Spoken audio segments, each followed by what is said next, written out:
a friend one day. Why life can feel this way, so sharp, so cold, so bare. He said the word is unfair. Let me explain it clear.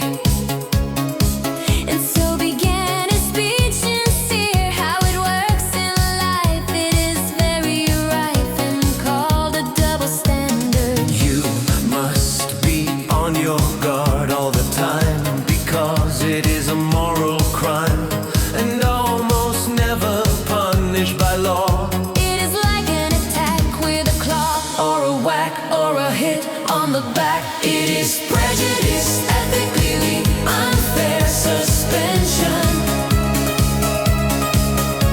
that some use as a convenient convention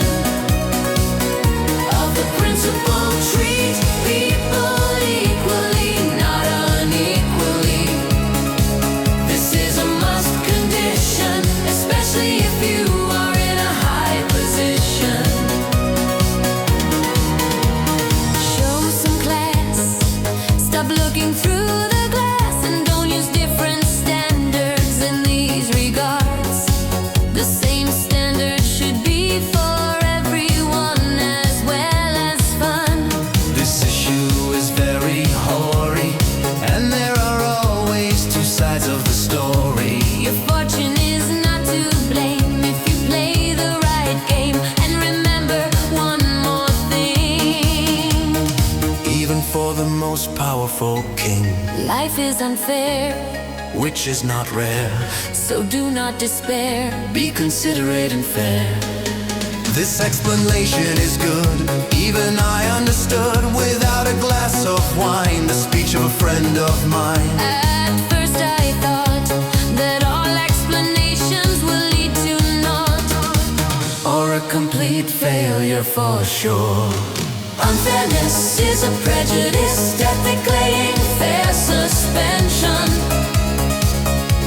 that some use as a convenient convention of the principle: treat people equally, not unequally. This is a must condition, especially if you are in a high position. How could you explain to any child that this world is wild and that life is unfair? Is it fair?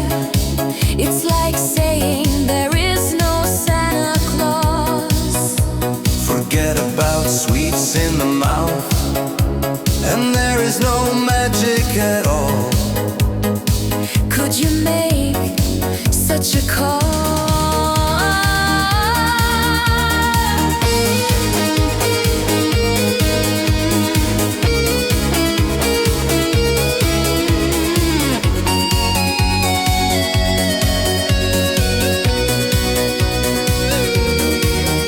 But the friend of mine did just fine, thoroughly and with glory. He showed both sides of the story, like a good preacher or an experienced teacher, and asked people not to despair. But be considerate and fair. I often